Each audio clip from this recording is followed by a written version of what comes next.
Guys, आज से मैं इस चैनल पर BTTS सीरीज को स्टार्ट करने जा रहा हूं और मुझे उम्मीद है कि आपको ये सीरीज बहुत पसंद आएगी। इस कहानी की शुरुआत में हमें बताया जाता है कि इस दुनिया में एक कॉन्टिनेंट है जिसमें कोई जादुई शक्ति नहीं है, मगर उनकी ऊर्जा का सोर्स डूची नाम की पावर है। इसलिए इस महाद्वीप को डूची कॉन्टिनेंट कहते हैं। यहाँ के लोग लगातार दो चीजों का अभ्यास करते हैं जो उनकी ट्रेनिंग को डूची की हाईएस्ट लेवल पर लेकर जाता है। ट्रेनिंग पूरी होने के बाद हर किसी का जीवन इस बात पर डिपेंड करता है कि वे आगे जाकर क्या करेंगे। डूची के लिए 10 चरण हैं, जिनके नाम डू विशेषज्ञ, do master, do grand master, do spirit, do सम्राट, डू पूर्वज, डू ओनर, डू होली और डू गॉड है। और इन प्रत्येक चरण में कई लेवल होते हैं। फिर हमें क्रो सिटी के जियो राजवंश को दिखाया जाता है, जो 3 बड़े शाही परिवारों में से एक था, जहाँ आज एरिना में सभी स्टूडेंट की डू लेवल को चेक किया जा रहा था। और अब जियो यान को आगे बुलाया जाता है, जो जियो राजवंश का तीसरा मास्टर था। जियो यान आगे जाता है तो सभी स्टूडेंट हंसने लगते हैं। जियो परिवार के एक मुखिया का बेटा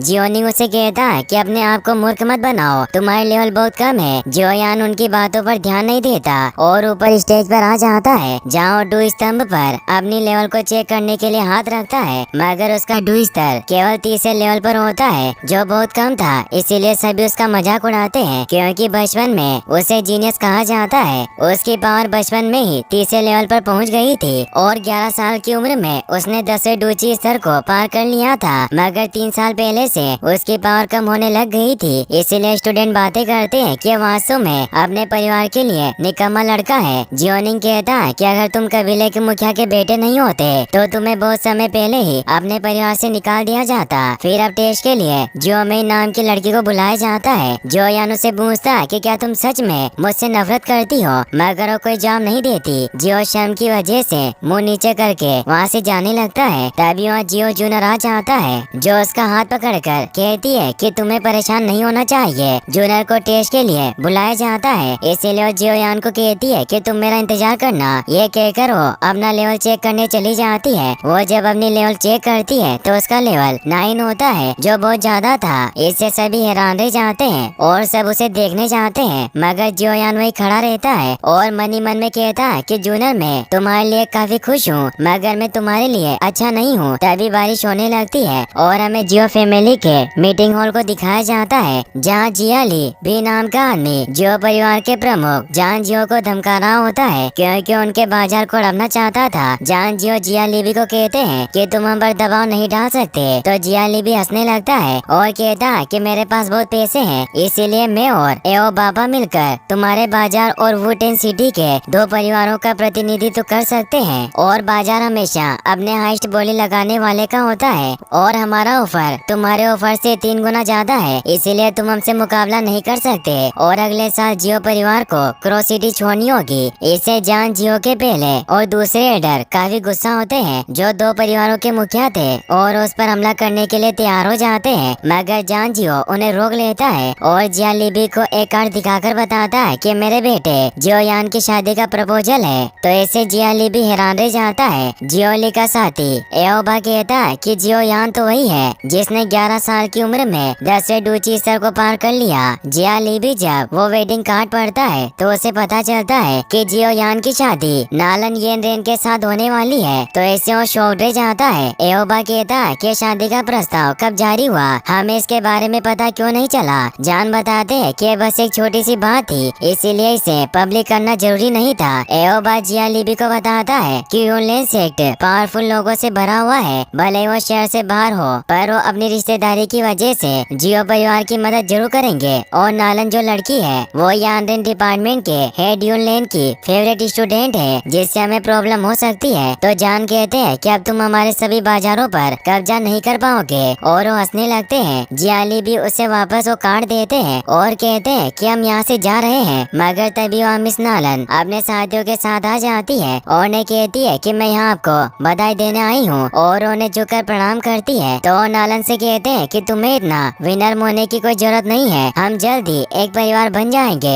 नालन उन्हें अपने साथ लाया हुआ कलेक्टिंग पिल दिखाती है और कहती है कि ये मैं आपके लिए लाई हूँ, मुझे आशा है कि आप इसे स्वीकार करेंगे। इससे सब हैरान रह जाते हैं। नालन उन्हें बताती है कि इस पिल की मदद से आसानी से डू फाइटर अपनी लेवल अप कर सकते हैं, क्योंकि ये पिल क्यू एनर्जी को कंप्रेस प्रेस करके अपनी बॉडी में दाखिल करने की क्षमता देती है, मगर इसमें फेल होने की काफी संभावनाएं है। और अगर कोई इसमें फेल होता है तो उसकी लेवल 8 से 9 स्तर नीचे गिर जाती है। इसलिए ये पिल केवल 9 स्तर के लोगों के लिए ही काम करती है और उनके लेवल को अप करती है। जान उसे कहते हैं कि तुम्हें मुझे ऐसा उपहार देने की जरूरत नहीं थी। नालन उन्हें बताती है कि मैं सच्चाई छिपाना नहीं चाहती। मैं जान गई हूँ कि पिछले 3 साल से जोयान का लेवल काफी नीचे चला गया है, इसीलिए मैं किसी ऐसे आदमी से शादी नहीं कर सकती जो किसी जमाने में जीनियस रहा हो। मैं शादी का ये कॉन्ट्रैक्ट तोड़ना चाहती हूँ। जान हैरान हो जाते हैं और कहते हैं कि ये कोई बच्चों का खेल नहीं है। इस कॉन्टिनेंट में किसी जुड़ाव को बाधित करना इतना आसान नहीं होता।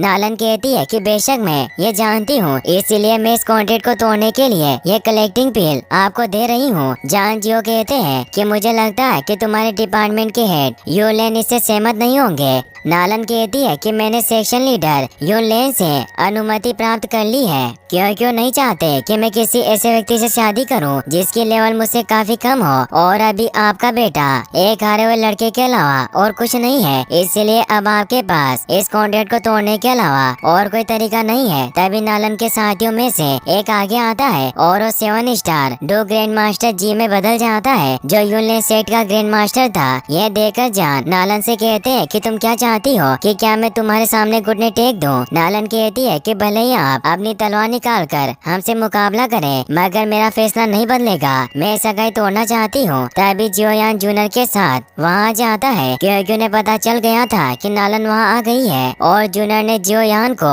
इस बारे में बताया था। जियोयान नालन से कहता है कि मैं कॉन्ट्रैक्ट रद्द करना चाहता हूँ और कहता है कि अगर ये शादी कैंसिल हुई तो एक कॉन्टिनेंट में हमारी बहुत बदनामी होगी और पीढ़ियों तक हमारा परिवार शर्मिंदा रहेगा। जियोयान नालन के पास जाता है तो उसे कहती है कि क्या तुम ही जियोयान हो? तो कहता है कि क्या मैं तुम्हें हैंडसम नहीं लगता? नालन कहती है कि चाहे तुम कितने भी हैंडसम क्यों ना हो, पर तुम बेकार हो। मुझे तुम्हें देखकर बहुत दुख होता है, इसलिए मैं तुम्हें इस शादी को तोड़ने पर 3 कलेक्शन पीस दे सकती हूँ। साथ ही तुम यूलेन सेक्शन में भी ट्रेनिंग ले सकते हो। सभी से चौंक जाते हैं। जान जियो के साथी एडो ने कहते हैं कि अगर हम 3 क्यूब पीस लेते हैं तो हमारा जियो परिवार और अधिक शक्तिशाली हो जाएगा और वो बाजार भी हमारे हाथ से नहीं जाएंगे जिन्हें हमने खो दिया है। दूसरा एडर भी उन्हें कहता है कि अगर जियोयान यूलेन सेक्शन में ट्रेनिंग करेगा तो अपनी खोई हुई पावर को भी रिकवर कर सकता है। जियाली भी कहता है कि श्रीमती नालन बहुत उदास है, भले ही उसने सगाई को रद्द करके मेरी मदद की, मगर अब जियो परिवार ने इसका समर्थन खो दिया है, इसीलिए वो सभी बाजार जल्दी हमारे होंगे। जियोयान उसे कहता है कि तुम्हें इतनी जल्दी उत्तेजित नहीं होना चाहिए और वो नालन से कहता है कि मैंने फैसला किया है कि मुझे तुमसे तलाक चाहिए। नालन हैरान रह जाती है और वो गुस्से में उसे कहती है कि तुम ऐसा कहकर दोनों पक्षों को चोट पहुंचाई है। अब जी भी गुस्से में अपने पावर को एक्टिवेट कर लेता है, तो उसे रोकने के लिए जान जियो भी रेज लोएन पावर को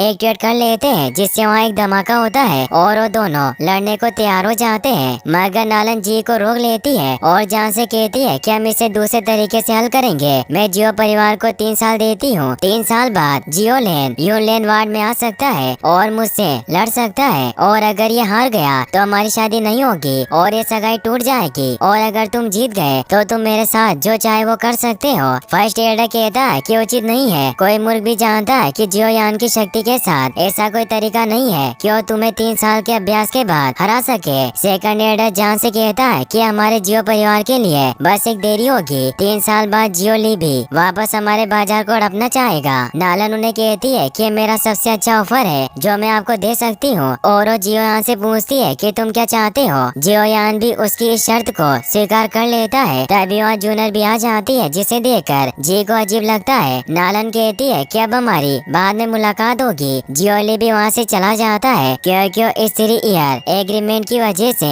कुछ नहीं कर सकता था। नालन भी वहाँ से चली जाती है और वो जाते जाते जियोयान को कहती है कि मुकाबले के लिए मैं तुम्हारा इंतजार करूंगी। जियोयान कहता है कि तुम मुझे धमकाने की हिम्मत कर रही हो क्योंकि मैं कमजोर हूँ। सभी लोग वहाँ से चले जाते हैं। जियोयान काफी परेशान होता है और वो से बाहर आता है। जान जियो के साथी एडो ने कहते हैं कि जियोयान आगे आने वाली समस्याओं को नहीं जानता। 3 ईयर एग्रीमेंट करके उसने सिर्फ अपनी मौत में देरी की है। जियोयान वहाँ से जाने लगता है। जूनियर उसे रुकने को कहती है, मगर वो नहीं रुकता और वहाँ से भाग जाता है। तो जूनियर उसके पीछे जाती है। जान को उसकी फिक्र होती है। जियोयान दौड़ता हुआ एक घर के पीछे आकर रुकता है। तभी वहाँ जूनर भी आ जाती है, जो उसे समझाने की कोशिश करती है, मगर उसकी बात नहीं सुनता और वहाँ से चला जाता है। वो निराश होकर आगे बढ़ रहा था, मगर तभी रास्ते में जियोनिंग अपने साथियों के साथ उसे रोक लेता है। वो कहता है कि मैं तुम्हारी राह देख रहा था। जोयान वहाँ से जाने लगता है, मगर उसे जाने नहीं देते।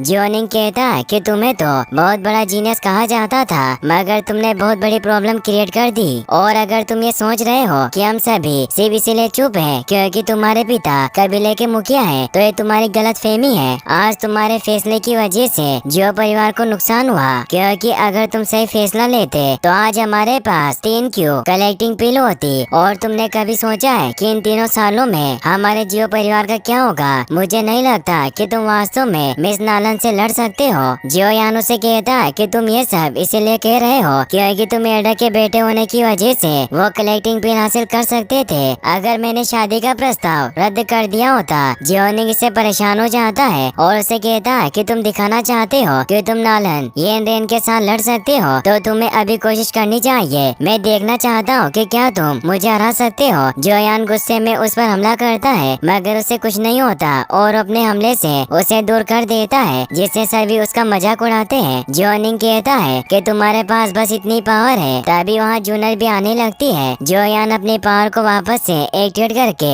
जियोनिंग पर हमला करने जाता है, मगर वो भी अपने पावर को एक्टिवेट करके जियोयान को दूर फेंक देता है, मगर जूनर उसे पकड़ लेती है। जियोयान उसे कहता है कि तुम्हें मेरे पीछे नहीं आना चाहिए था, क्योंकि एक लड़की को पुरुषों के काम में इंटरफेयर नहीं करना चाहिए, और उसे चुप करवा देता है। जियोनिंग कहता है कि वास्तव में ट्राइब के मुखिया का बेटा महान है, जो अपनी रक्षा के लिए लड़कियों की हेल्प लेता है। सभी हंसने लगते हैं। जियोयान को इससे और ज्यादा गुस्सा आ जाता है और अपने फायर पावर को एक्टिवेट करके उस पर हमला करने जाता है, मगर निंग उसे मुक्का मारकर दूर गिरा देता है, जिससे जियोयान के मुंह से खून निकल आता है और वो उठ भी नहीं पा रहा था। जूनर उसे संभालती है। निंग उसे कहता है कि तुम जीनियस होने के बाद भी इस तरह नीचे गिरे हुए हो। जूनर को उन पर गुस्सा आता है, इसीलिए वो उन्हें अपनी आंखें निकालती है, जिससे निंग डर जाता है क्योंकि जूनर की पावर काफी ज्यादा थी। इसीलिए वो अपने सभी साथियों से कहता है कि हम सभी को संभल कर चलना चाहिए। इतनी भीड़ वाली जगह में किसी को भी चोट लग सकती है। सभी हंसने लगते हैं, मगर वो सभी को हंसने से मना करता है और वहाँ से चले जाते हैं। जूनर जियोयान से पूछती है कि क्या तुम ठीक हो? जियोयान अपने मुंह का खून पोंछते हुए कहता है कि मैं ठीक हूँ, तुम मुझे अकेला छोड़ दो,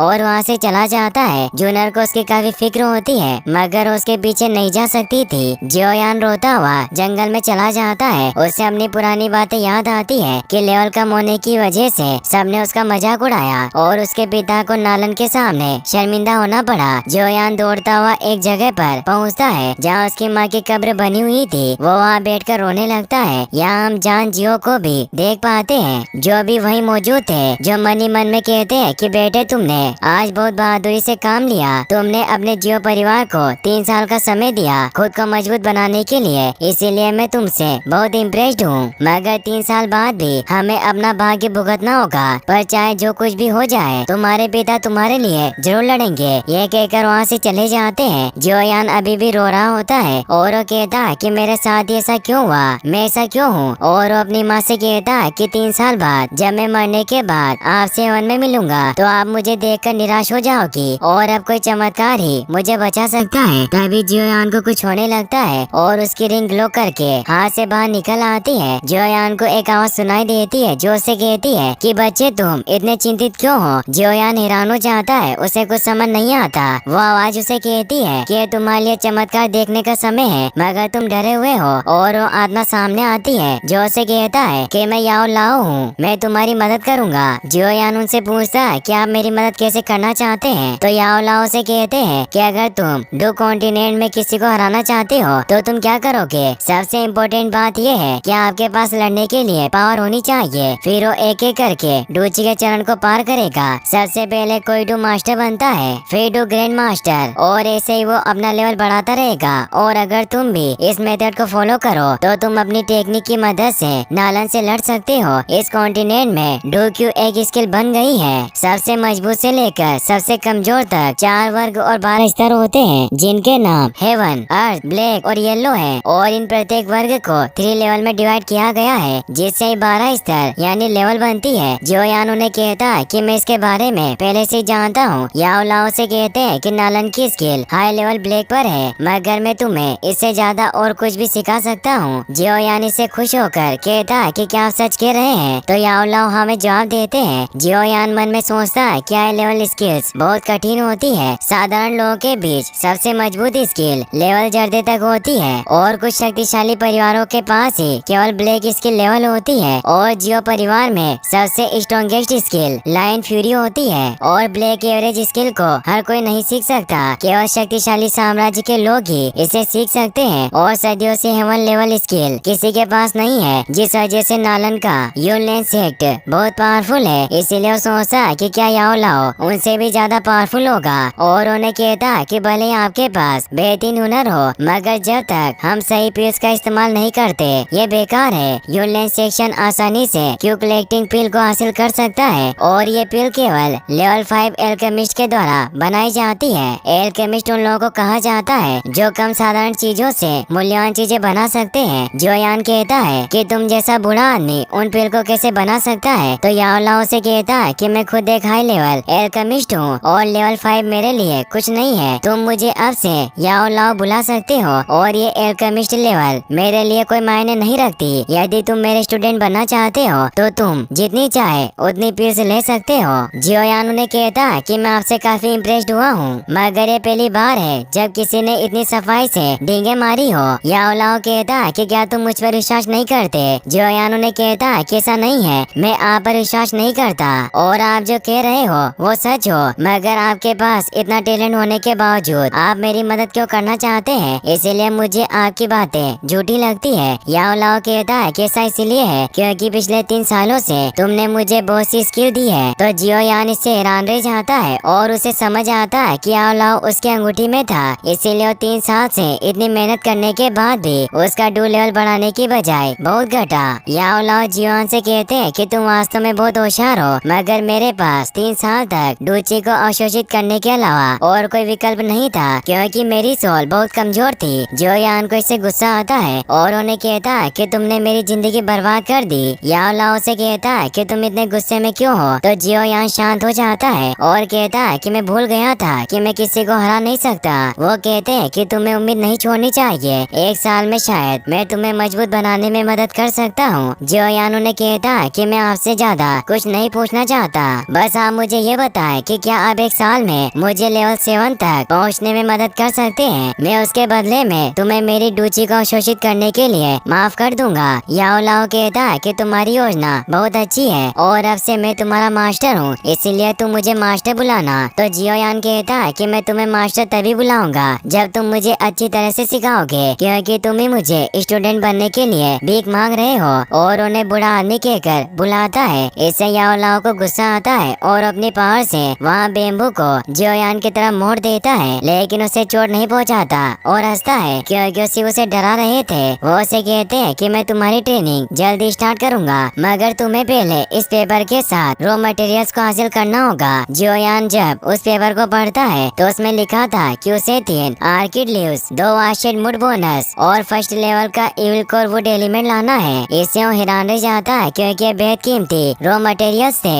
अब वो रिंग वापस से जियो यान के हाथ में आ जाती है। जियो यान अपने आप से कहता है कि इस रॉ मटेरियल्स को खरीदने में हजारों सिक्के खर्च हो जाएंगे, मगर फिर वो सोचता है कि पैसे के लिए मैं मर नहीं सकता, इसीलिए मैं इन सभी रॉ मटेरियल्स को हासिल करूंगा। वहीं हम जिया लिबी को उसके महल में देखते हैं, जो अपने बेटे से कह रहा था कि जियो यान ने हमारा प्लान बर्बाद कर दिया। उस 3 ईयर एग्रीमेंट की वजह से हम जियो परिवार के बाजार को नहीं हड़प सकते। तो उसका बेटा जिया लियाओ अपने डेड को एक प्लान बताता है जिससे वो खुश होते हैं। और इसी के साथ ये एपिसोड यहीं पर खत्म हो जाता है। गाइस, अगर आप इसका नेक्स्ट पार्ट भी जल्दी देखना चाहते